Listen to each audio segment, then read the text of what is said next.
Well, today was a day thousands in Spokane have waited for, a milestone in the recovery of one of our dear friends and members of our KXLY family. Today, ZZU program director and morning show host Ken Hopkins was back in studio with co-hosts Dave and Molly nearly 4 months after a bike accident that left him paralyzed from the chest down. It has been a long road, one that you have helped him travel to get to this day. KXLY4's Melissa Luck has this exclusive look at Ken's journey and what lies ahead. You're kind of just consumed with your day-to-day living. If you don't stop to look around, you'll miss them. The moments we wish time would stop. They're not all big, monumental moments. Sometimes they come on a summer afternoon. Yeah, I just went out for a nice little bike ride on a Monday evening. Having him decide to go take a bike ride kind of at dinner time, and I was, like, are you really, you're gonna take a bike ride now? Trisha Hopkins never could have known it would be the last time she saw her husband standing on his own 2 feet. For Ken and Trisha Hopkins, 42nd and Freya is now the intersection of everything.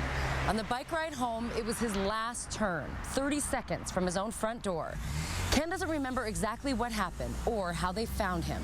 Trish will never forget. And I remember distinctly looking at the clock about 6:20 and thinking he should have been home, but he wasn't. And I remember all of the bike ride except maybe the last 10 or 20 seconds. My daughter had come back and said, "Mom, there's neighbors at the door." I guess I was in the ambulance and Trish just said, "You've been in a bike wreck and it's really serious and we're on the way to the hospital." The paramedic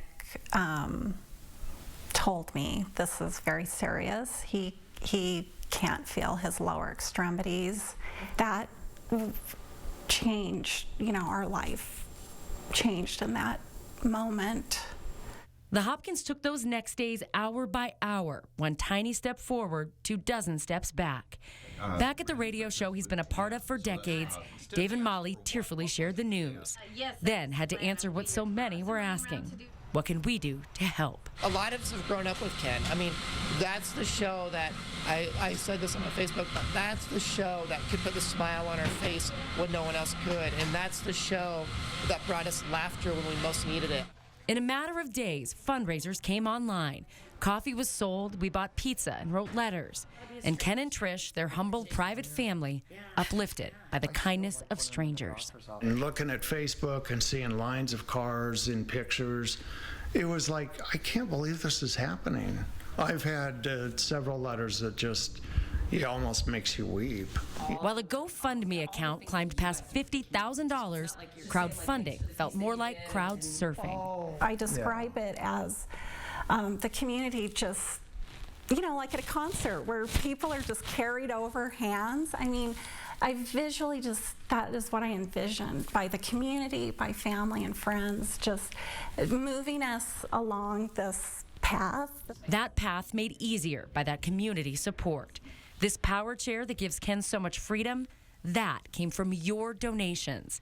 It brought him closer to the goal he's had from day one, get back to the job he loves. You might be the 1 in 5. That's the best kind of therapy, is everybody needs a purpose, and that's always been his purpose and how he started his day. And he started with phone calls, then his home studio.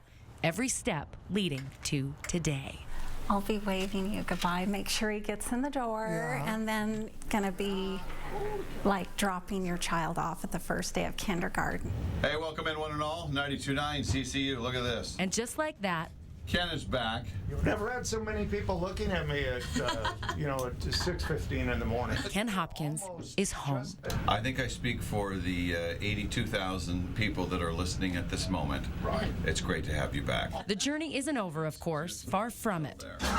Life now, life after is what the Hopkins call the new normal. A partnership at home 29 years in the making. A partnership at work, well, Dave and Ken have been together even longer. But Ken, above all, is still Ken. And even now, is still hopeful. I don't expect to walk again, but man, if I was to regain more function, even in my chest, that would help me, help me function better, that would be awesome. We are anxious to get back to the simplest things. There are moments you can never get back, moments that can fill you with regret. I go back to that moment of him standing at the door telling me he was going for the bike ride. If I just would have made a bigger deal about him staying home for dinner, this would all be different. Those moments don't last long. Instead, they will remember moments like these. Back at work, that new normal, and wherever this journey takes them next. I've decided I'm going to disappear and come back in 3 months. Oh. No, I don't. Is that? No. I only get one of those? I'm Melissa Luck, Mine is to be back tomorrow. KXLY 4 News.